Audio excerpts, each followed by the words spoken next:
নমস্কাৰ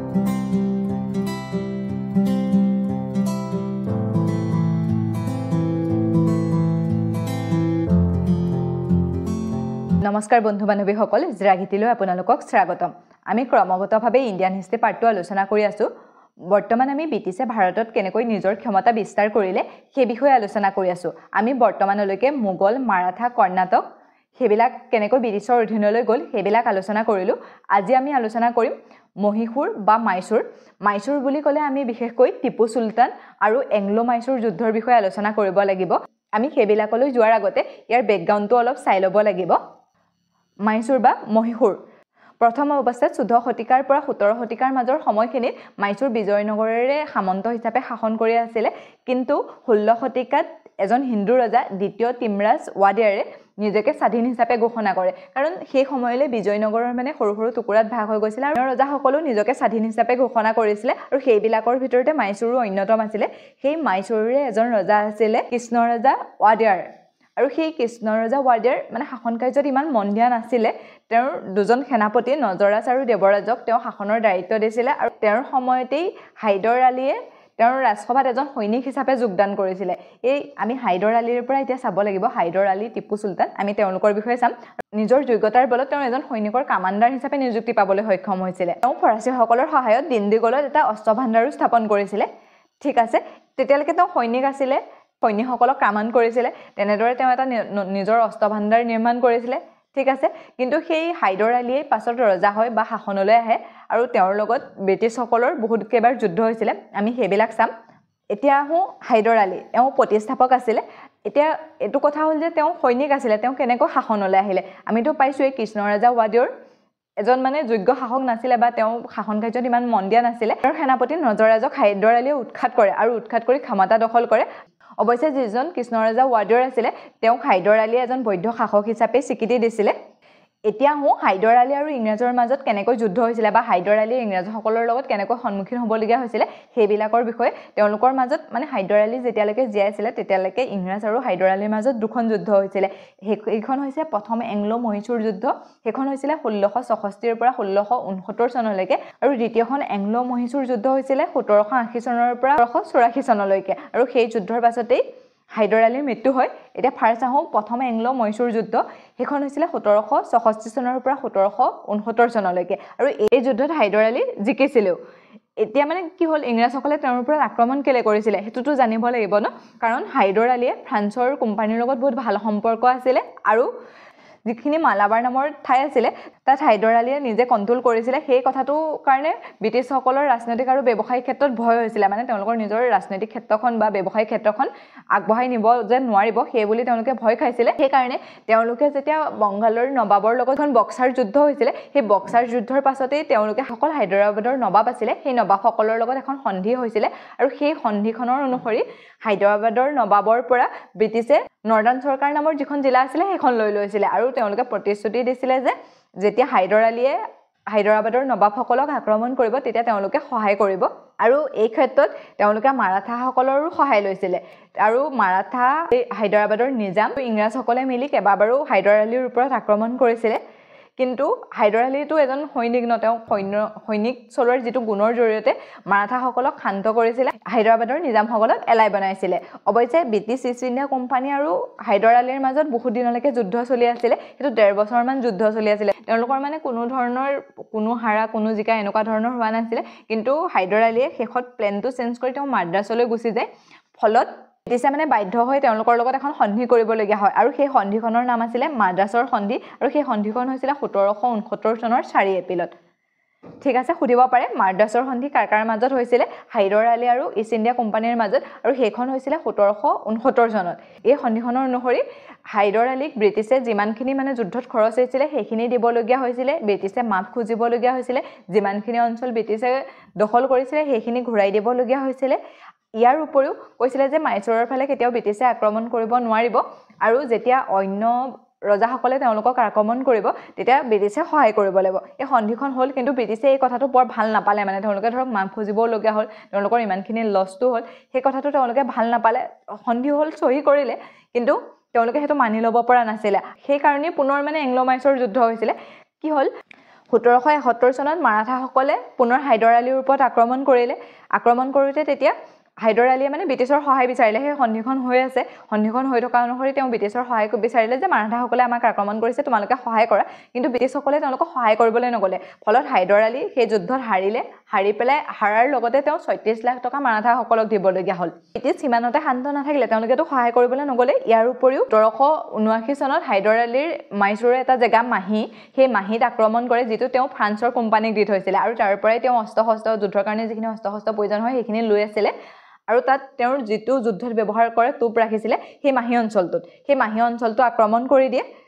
ফলত পুনৰ দ্বিতীয় এংলো মহীশূৰ যুদ্ধ হয় আৰু সেইখন যুদ্ধ হৈছিলে 1780 চনৰ পৰা 1784 চনলৈকে তেওঁলোকে কিন্তু এই যুদ্ধত মাৰাঠাসকল আৰু হায়দৰ নিজামসকলে হায়দৰ আলীক সহায় কৰিছিলে আমিতো এতিয়া পাইছোঁ তেওঁলোক শত্ৰু আছিলে বাৰে বাৰে মাৰাঠাসকল বা হায়দৰাবাদী নিজামসকলে তেওঁলোকক আক্ৰমণ কৰি থাকে কিন্তু সেই সময়ত তেওঁলোকে হায়দৰ আলীকে সহায় কৰিছিলে ইয়াৰ কাৰণ আছিল 1775 চনত এংলো আৰু মাৰাঠাসকলৰ মাজত যুদ্ধ হৈছিলে আৰু সেই যুদ্ধ অনুসৰি মাৰাঠাসকল আৰু ইংৰাজসকলৰ মাজত শত্ৰুতা হৈছিলে সেইকাৰণে মাৰাঠাসকলে সহায় কৰিছিলে সেইদৰে হায়দৰাবাদৰ নিজামসকলে এটা ডিষ্ট্ৰিক্ট নৰ্দাৰ্ণ চৰকাৰ ব্ৰিটিছক দি দিছিলে সেই নৰ্দাৰ্ণ চৰকাৰখিনি তেওঁলোকৰ নিজৰ অধীনলৈ আনিব খুজিছিলে আৰু ইয়াৰ উপৰিও হায়দৰ আলীয়ে তেওঁলোকক প্ৰতিশ্ৰুতি দিছিলে যে শত্ৰু আৰাকুটাৰ নবাবসকলক আক্ৰমণ কৰি যিখিনি জিকিব তেওঁলোকৰ মাজত ভাগ বিতৰণ কৰিব আৰু মানে সেই আৰাকুটাৰ নবাবসকলক হায়দৰাবাদী নবাবসকলে ভাল পোৱা নাছিলে সেইকাৰণে তেওঁলোক দুইটা শক্তি আহি হায়দৰ আলীক সহযোগ কৰিছিলে যেতিয়া সেই মাৰাঠাসকল আৰু হায়দৰাবাদী নিজামসকলে তেওঁক সহযোগ কৰিলে তেতিয়া 1780 চনত তেওঁলোকে আৰকুটৰ কিলা ঘেৰাও কৰে যিটো মানে হায়দৰাবাদী নিজামৰ লগত শত্ৰুতা আছিলে সেই আৰকুটৰ কিলা ঘেৰাও কৰে আৰু ঘেৰাও কৰাত সেই আৰকুটৰ নবাবসকলে ইংৰাজসকলক সহায় কৰিবলৈ কয় ফলত ইংৰাজসকলে তেওঁলোকক সহায় কৰে আৰু ইংৰাজসকলে তেওঁলোকক সহায় কৰিবৰ বাবে দুটা সৈন্যবাহিনী গঠন কৰিছিলে এটা হেক্টৰ মৰ্নুৰ নেতৃত্বত সৈন্যবাহিনী গঠন কৰিছিলে আৰু অন্যটা হৈছিলে উইলিয়াম বেলিৰ নেতৃত্বত গঠন কৰিছিলে দুফালৰ পৰা আহিছিলে আৰু তেওঁলোকে আহি সৈন্য দল দুটাই আহি কাঞ্চাবৰমত হায়দৰ আলীৰ বিৰুদ্ধে বা মাৰাঠা বা হায়দৰাবাদী নিজামসকলৰ বিৰুদ্ধে যুদ্ধ দিয়াৰ কথা আছিলে কিন্তু হায়দৰ আলীৰ পুত্ৰ টিপু চুলতানে উইলিয়াম বেলছৰ নেতৃত্বত যিটো সৈন্যবাহিনী গঠন হৈছিলে সেই সৈন্যবাহিনীটো পলিলুৰত বাধা দিয়ে আৰু পলিলুৰতে তেওঁলোকৰ মাজত যুদ্ধ হয় তাত উইলিয়াম বেলিৰ সৈন্যবাহিনী পৰাস্ত হয় ঠিক তেনেদৰে হেক্টৰ মৰ্নুৰ নেতৃত্বত যিখিনি সৈন্যবাহিনী আহিছিলে সেই সৈন্যবাহিনীক হায়দৰ আলীয়ে নিজেই বাধা দিছিলে তাত হেক্টৰ মৰ্নুৰো হাৰি পেলাই তেওঁ মাদ্ৰাছলৈ পলাই গৈছিলে তাত কি কৰিলে হায়দৰ আলীয়ে মাদ্ৰাছলৈকে তেওঁ খেদি যাব লাগিছিলে বা তেওঁৰ পাছে পাছে যাব লাগিছিলে সেইটো নকৰিলে হায়দৰ আলীয়ে পুনৰ আহি সেই আৰকুটৰ কিলা তেওঁ পুনৰ ঘেৰাও কৰে তো এবাৰ শক্তিশালী ৰূপত ঘেৰাও কৰিলে তেতিয়া কি হ'ল ব্ৰিটিছসকলে মহীশূৰৰ মালৱা নামৰ যিখন জেগা আছিলে সেই জেগাখিনি নিজৰ অধীনলৈ নিবলৈ লয় সেই খবৰটো পাই টিপু চুলতান মালৱালৈ গৈছিলে তাৰ মাজতে কি হ'ল আৰকুটৰ নবাবে ব্ৰিটিছৰ এজন আৰ্মি অফিচাৰ বেংগলৰ পৰা লৈ আহিছিলে আৰু তেওঁৰ নেতৃত্বত হায়দৰ আলীৰ বিৰুদ্ধে যুদ্ধ কৰিলে মানে এফালে টিপু চুলতানে তেওঁলোকক বাধা দিবলৈ গ'ল মালৱাত আৰু ৰাজধানী ঘেৰাও কৰি আছে আৰকুটে এজন বেংগলৰ পৰা আৰ্মি অফিচাৰ লগত লৈ আহি পেলাই তেওঁলোক হায়দৰ আলীৰ লগত যুদ্ধ কৰে 1771 চনত কেইবাখনো যুদ্ধ হয় সেইকেইখন যুদ্ধৰ ভিতৰত তিনিখন যুদ্ধ হৈছে অন্যতম সেইকেইখন হৈছে পটনৱাৰ যুদ্ধ পলিলুৰৰ যুদ্ধ আৰু চালিংগুৰৰ যুদ্ধ সেই যুদ্ধত আলিকোটসকলে হায়দৰ আলীক হৰুৱায় কিন্তু তেওঁ যুদ্ধত মৃত্যু হোৱা নাছিলে শেষত তেওঁ কেঞ্চাৰ ৰোগত 1782 চনৰ 7 ডিচেম্বৰত হায়দৰ আলীৰ মৃত্যু হয় আৰু হায়দৰ আলীৰ মৃত্যু হোৱাৰ লগে লগে তেওঁৰ পুতেক টিপু চুলতান সিংহাসনত উঠিব টিপু চুলতান সিংহাসনত উঠে কিন্তু দ্বিতীয় এংলো মহীশূৰ যুদ্ধ শেষ হোৱা নাছিলে ইয়াৰ যেতিয়া টিপু চুলতান ৰজা হোৱাৰ পাছতো তেওঁলোকৰ মাজত এবছৰ মানলৈকে সেই যুদ্ধ চলি আছিলে কিন্তু তেওঁলোকৰ কাৰো হৰাজিকা নাম লোৱা নাছিলে সেইকাৰণে দুইটা পাৰ্টিয়ে মানে ভাবিলে যে আমি শান্তি চুক্তি স্বাক্ষৰ কৰিব লাগে নহ'লেতো ইনে যুদ্ধ হৈ আছে কোনো হৰাও নাই জিকাও নাই সেইকাৰণে তেওঁলোকৰ মাজত 1784 চনত তৃতীয় মেংলোৰ স্বাক্ষৰ হৈছিলে আৰু সেই সন্ধি অনুসৰি যিখিনি মানে নিজৰ জেগা আছিলে সেইখিনি ঘূৰাই পাইছিলে কিন্তু মানে সেই সন্ধিয়ে হ'ল তেওঁলোকেতো কোনো বিচৰা নাছিলে যে তেনেকুৱা এখন সন্ধি হওক আৰু সেই শত্ৰুতাটো থাকি যোৱাৰ কাৰণে পুনৰ 1790 চনত এংলো মাইচৰ যুদ্ধ হয় কিন্তু আমি সেই তৃতীয় এংলো মাইচৰ যুদ্ধলৈ যোৱাৰ আগতে টিপু চুলতানৰ বিষয়ে চাব লাগিব আমি হায়দৰ আলী পালোঁ হায়দৰ আলীৰ পাছত টিপু চুলতান ৰজা হ'ল মানে যেতিয়া দ্বিতীয় এংলো মহীশূৰ যুদ্ধ হৈছিলে তেতিয়াই টিপু চুলতান ৰজা হ'ল আমিতো টিপু চুলতানৰ কথা চোৱা নাই এতিয়া আমি টিপু চুলতানৰ বিষয়ে অলপ চাই লওঁ টিপু চুলতানে শাসন কৰিছিলে 1782 চনৰ পৰা 1799 চনলৈকে তেওঁৰ জন্ম হৈছিলে 1750 চনৰ নৱেম্বৰ মাহত তেওঁৰ দেউতাকৰ নাম আছিল হায়দৰ আলী আৰু টিপু চুলতানক টাইগাৰ অফ মাইচুৰ বুলি কোৱা হয় সুধিব পাৰে কাক টাইগাৰ অফ মাইচুৰ বুলি কোৱা হয় টিপু চুলতানক তেওঁ বহুত শিক্ষিত আছিলে তেওঁ আৰবী ফাৰ্চী উৰ্দু সেইবিলাক ভাষাও জানিছিলে আৰু তেওঁ নিজৰ দেউতাকৰ নিচিনাকৈ তেওঁ আৰ্মিৰ এজন কমাণ্ডাৰে আছিলে নিজৰ যোনটো সৈন্যবাহিনীৰ দল আছিলে সেই সৈন্যবাহিনীৰ দলটোক ইউৰোপীয়ান মডেলত সজাইছিলে তেওঁ সৈন্যবিলাকক ট্ৰেইনিং দিবৰ কাৰণে ফ্ৰান্সৰ লোকসকলৰ বা ফ্ৰান্সৰ অফিচাৰসকলৰ সহায় লৈছিলে তেনেকৈ তেওঁ নিজৰ সৈন্যবাহিনীক ট্ৰেইনিঙো দিছিলে ইয়াৰ উপৰিও তেওঁ ছায়েন্স আৰু টেকন'লজিৰ ওপৰতো বহুত জ্ঞান আছিলে তেওঁ ভাৰতৰ ৰকেট টেকন'লজিৰ প্ৰৱৰ্তক বুলি কোৱা হয় কিয়নো তেওঁ ৰকেট অপাৰেশ্যনক এক্সপ্লেইন কৰিবলৈ এখন আৰ্মি মেনু লিখিছিলে লগতে তেওঁ লেণ্ড ৰেভিনিউৰ ছিষ্টেমটো শুধৰণি কৰিবৰ বাবেও ব্যৱস্থা কৰিছিলে ইয়াৰ উপৰি তেওঁ মাইচুৰত চেৰিকালচাৰ বিকাশৰ ওপৰত বিশেষভাৱে গুৰুত্ব দিছিলে লগতে যাতে ইয়াত ফেক্টৰী নিৰ্মাণ হয় সেইকাৰণে ইউৰোপীয়সকলৰ সহায় লৈছিলে যাতে ইয়াত ফেক্টৰী নিৰ্মাণ কৰিব পাৰে অৰ্থনৈতিক বিকাশৰ ক্ষেত্ৰত মানে তেওঁ বিশেষভাৱে গুৰুত্ব দিছিলে এইটো ক'ব পাৰি যে টিপু চুলতান আছিল একমাত্ৰ ভাৰতীয় শাসক অৰ্থনৈতিক শক্তিৰ গুৰুত্বক সামৰিক শক্তিৰ ভেটি হিচাপে বুজি পাইছিলে মানে যে অৰ্থনৈতিক অৱস্থাটো বিকাশ হ'লেহে সামৰিক শক্তিটো বিকাশ হ'ব সেই কথাটো তেওঁ বুজি পাইছিলে সেইকাৰণে অৰ্থনৈতিক বিকাশৰ বাবে তেওঁ ফেক্টৰী নিৰ্মাণ কৰোৱাইছিলে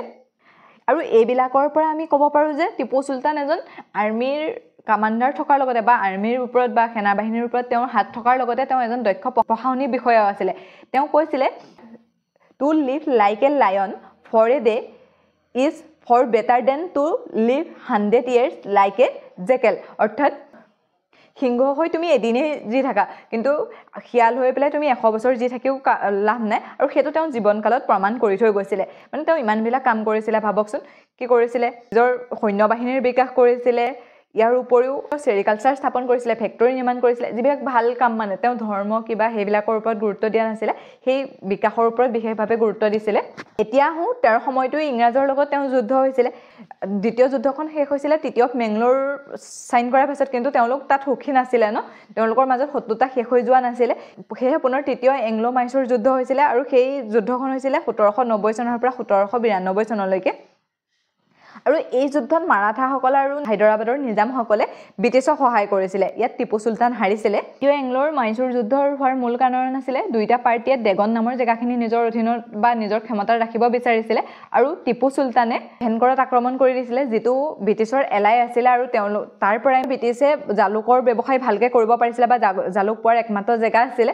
সেই টেভেনকৰ নামৰ জেগাখিনি টিপু চুলতানে আক্ৰমণ কৰিছিলে ব্ৰিটিছে টেভেনকৰ্টৰ পক্ষ লয় আৰু মাইচুৰ আক্ৰমণ কৰি দিয়ে কিন্তু এই মাৰাঠাসকলেতো টিপু চুলতান বা হায়দৰ আলীক সমৰ্থন কৰি আছিলে বা নিজামসকলে সমৰ্থন কৰি আছিলে কিন্তু তেওঁ যে ইমান শক্তিশালী বা তেওঁৰ বিকশিত শক্তিৰ বাবে তেওঁলোকে বেয়া পাইছিলে সেইকাৰণে তেওঁলোকে পুনৰ মাৰাঠাসকলে আৰু হায়দৰাবাদী নিজামসকলে পুনৰ ব্ৰিটিছৰ পক্ষত যোগ দিছিলে প্ৰথমতে 1790 চনত টিপু চুলতানে জেনেৰেল মেডাছৰ অধীনত যিটো ব্ৰিটিছ আৰ্মি আহিছিলে সেই আৰ্মিটো হৰুৱাই কিন্তু পুনৰ ব্ৰিটিছে 1771 চনৰ লৰ্ড কৰ্ণৱালিছৰ নেতৃত্বত এটা সৈন্যবাহিনী পঠিয়াইছিলে শ্ৰীৰংগাপটমলৈ যিটো টিপুৰ ৰাজধানী আছিলে মানে ইয়াত ব্ৰিটিছক মাৰাঠা আৰু হায়দৰাবাদী নিজামসকলে সহায় কৰিছিলে টিপু চুলতানে বীৰত্বৰে যুদ্ধ কৰিছিলে কিন্তু তিনিটা বৃহৎ শক্তি ন মাৰাঠাসকল হায়দৰাবাদৰ নিজামসকল আৰু ব্ৰিটিছসকল তিনিটাই শক্তিশালী শক্তি আছিলে 1792 চনত শ্ৰীৰংগপটমৰ সন্ধি হয় সেই সন্ধি অনুসৰি তৃতীয় এংলো মৈচুৰ যুদ্ধ শেষ হয় এই সন্ধি অনুসৰি মৈচুৰৰ আধা অংশ ব্ৰিটিছ মাৰাঠা আৰু নিজামসকলৰ হাতলৈ গুচি গৈছিলে মানে আধা অংশহে টিপু চুলতানৰ হাতত আছিলে আৰমহল দিণ্ডিগুল আৰু মালাবাৰ ইংৰাজে লৈছিলে তুংগভদ্ৰা নদীৰ আশে-পাশে অঞ্চলটো মাৰাঠাসকলে লৈছিলে আৰু নিজামসকলে কৃষ্ণা নদীৰ পৰা পেনাৰৰ অঞ্চলটোলৈকে শাসন কৰিছিলে মানে তেওঁলোকৰ হাতৰ পৰা টিপু চুলতানৰ হাতৰ পৰা সেইখিনি গুচি গৈছিলে আৰু যুদ্ধৰ ক্ষতিপূৰণ হিচাপে 3 কোটি টকা ইংৰাজক দিবলগীয়া হৈছিলে তাৰে আধাখিনি লগালগ দিবলগীয়া হৈছিলে আৰু আধাখিনি মানে ইনষ্টলমেণ্ট হিচাপে দিব পাৰিব সেই ইনষ্টলমেণ্টটো যে থৈ গ'লো যে পাছত সেইখিনি দিব পাৰিব বুলি তাৰ কাৰণে টিপু চুলতানৰ ল'ৰাকেইজনকো ব্ৰিটিছে লগত লৈ গৈছিলে যাতে তেওঁ পইচা নিদিয়া হৈ যাব বা এনেকুৱা কাৰণত সন্তানকেইজনকো লৈ গৈছিলে কিন্তু টিপু চুলতানে সেই সন্ধিখনত যিমানবিলাক চৰ্ত আছিলে সেই সকলোবিলাক চৰ্ত ফুলফিল কৰিছিলে তেওঁ ব্ৰিটিছক সেই পইচাখিনিও দি দিছিলে তৃতীয় এংলো মাইচুৰ যুদ্ধৰ টিপুৰ যিখিনি শক্তি বিকাশ হৈছিলে বা তেওঁৰ বিকশিত যিখিনি ক্ষমতা হৈছিলে সেইখিনি হ্ৰাস কৰিলে আৰু ব্ৰিটিছে আধাধি মানে তেওঁলোকৰ নিজৰ হাতলৈ বা ব্ৰিটিছৰ ক্ষমতা বৃদ্ধি পালে কিন্তু টিপুক একেবাৰে শেষ কৰি পেলোৱা নাছিলে ন তেওঁ অলপ অংশ নিজৰ হাততে আছিলে সেই কথাটো ব্ৰিটিছে ভয় খাইছিলে মানে টিপু চুলতান ইমানেই বেছি শক্তিশালী আছিলে সেয়ে পুনৰ 1799 চনত যুদ্ধ কৰিছিলে যিখনক চতুৰ্থ এংলো মাইচুৰ যুদ্ধ বুলি কোৱা হয় আৰু সেইখনো টিপু চুলতান আৰু ব্ৰিটিছসকলৰ মাজতে হৈছিলে চতুৰ্থ এংলোৰ মাইচুৰ যুদ্ধ শ্ৰীৰংগাপটমৰ সন্ধিত টিপুক দমন কৰা হৈছিল যদিও তেওঁ মানে তাৰ যিবিলাক চৰ্ত দিছিলে সেই চৰ্তবিলাক পূৰ কৰি নিজৰ পুতেক দুজনক উদ্ধাৰ কৰিছিলে কিন্তু তেওঁ এজন শক্তিশালী ৰজা আছিলে তেওঁ যিবিলাক লছ হৈছিলে সেইবিলাক তেওঁতো মানি ল'ব পৰা নাছিলে সেয়ে তেওঁ 1792 চনৰ পৰা 1799 চনৰ ভিতৰত সেই লছবিলাক পূৰ কৰিছিলে মানে 3 কোটি টকা ধৰক নিজৰ ৰাজ্যখন সেই লছবিলাক তেওঁ যিমান পাৰে সিমানখিনি পূৰ কৰিছিলে যেটো ফ্ৰান্স ইষ্ট ইণ্ডিয়া কোম্পানীৰ লগত তেওঁ সম্পৰ্ক আৰু ভাল কৰিছিলে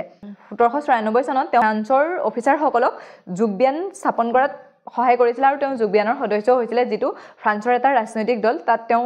নিজেও সদস্য হৈছিল আৰু ইয়াত পতাটো তেওঁ সহায় কৰিছিল তেওঁ ফ্ৰান্সৰ নেপোলিয়ন বানাপটৰ লগত যোগাযোগ কৰিছিল যাতে তেওঁ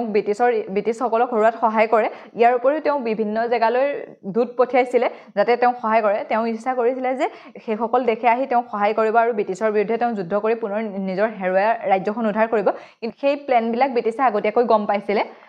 আৰু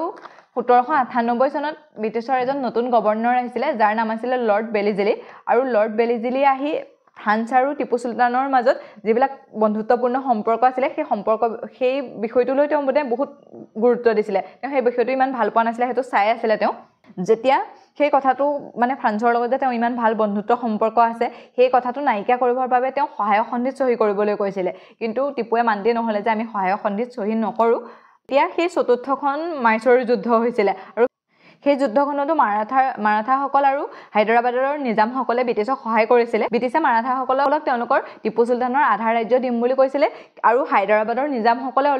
সহায়ক সন্ধিত অন্তৰ্ভুক্ত হৈ পৰিলে আৰু সেইকাৰণে তেওঁলোকে ব্ৰিটিছক সহায় কৰিছিল টিপু সুলতানে তেওঁৰ নিজৰ ৰাজ্যখন ৰক্ষা কৰিবৰ বাবে সাহসেৰে যুদ্ধ কৰিছিল কিন্তু সেই যুদ্ধত তেওঁৰ মৃত্যু হয় আৰু পাছত ব্ৰিটিছ মাৰাঠা আৰু নিজামসকলে ৰাজ্যখন তেওঁৰ ভাগ কৰি লয় আৰু যিবিলাক থাকি গৈছিল মানে যি অলপ অংশ থাকি গৈছিল সেই অংশটোতে যিজন ওয়াদিছৰ হিন্দু ৰজা আছিল অৰ্থাৎ যিজন মানে আমি প্ৰথম পাইছিলো যে হায়দৰ আলীয়ে ওয়াদিছৰ ৰজা কৃষ্ণ ৰাজাক হৰুৱাই কৃষ্ণ ৰাজাক মানে নিজৰ অধীনলৈ আনি সিংহাসনত বহিছিল সেই ওয়াদিছৰ এজন ৰজা কৃষ্ণ ৰাজা তৃতীয় বুলি আছিল আৰু তেওঁকেই ৰজা পাতে আৰু ৰজা পাতিলেও কি হয় তেওঁ অলৰেডি সহায়ক সন্ধিত ব্ৰিটিছে সহি কৰাই লৈছিল তেনেকৈ মহীশূৰ ব্ৰিটিছৰ অধীনলৈ গৈছিল ঠিক আছে আজিৰ ইম্পৰ্টেন্ট কেইটা এবাৰ চাই লওঁ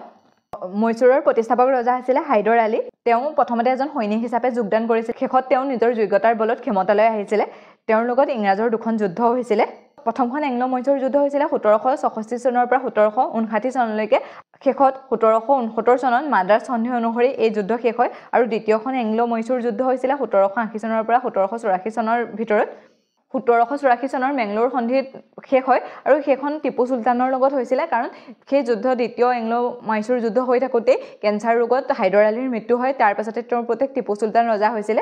কিন্তু টিপু সুলতানে সেই বিষয়টো বৰ ভাল পোৱা নাছিল তেওঁলোকৰ মাজত সন্ধি হৈছিল যদিও তেওঁলোকৰ মাজত শত্ৰুতা ভাৱ নাইকিয়া হোৱা নাছিল সেয়ে পুনৰ দ্বিতীয় এংলো মহীশূৰ যুদ্ধ হৈছিল যিখন 1790 পৰা 1792 চনলৈকে হৈছিল টিপু সুলতানক টাইগাৰ অফ মহীশূৰ বুলি কোৱা হয় তৃতীয় মহীশূৰ যুদ্ধত টিপু সুলতান হাৰিছিল তেওঁলোকৰ মাজত শ্ৰীৰংগপটমৰ সন্ধি হয় আৰু সেই সন্ধি অনুসৰি টিপু সুলতানৰ শক্তি বহুত পৰিমাণে হ্ৰাস কৰা হৈছিল আৰু পুনৰ চতুৰ্থ এংলো মহীশূৰ যুদ্ধ হৈছিল 1799 চনত এই যুদ্ধতে টিপু সুলতানৰ মৃত্যু হয় ঠিক আছে আজিলৈ ইমানতে এৰিছো অন্য এটা ভিডিঅত লগ পোৱাৰ প্ৰতিশ্ৰুতিৰে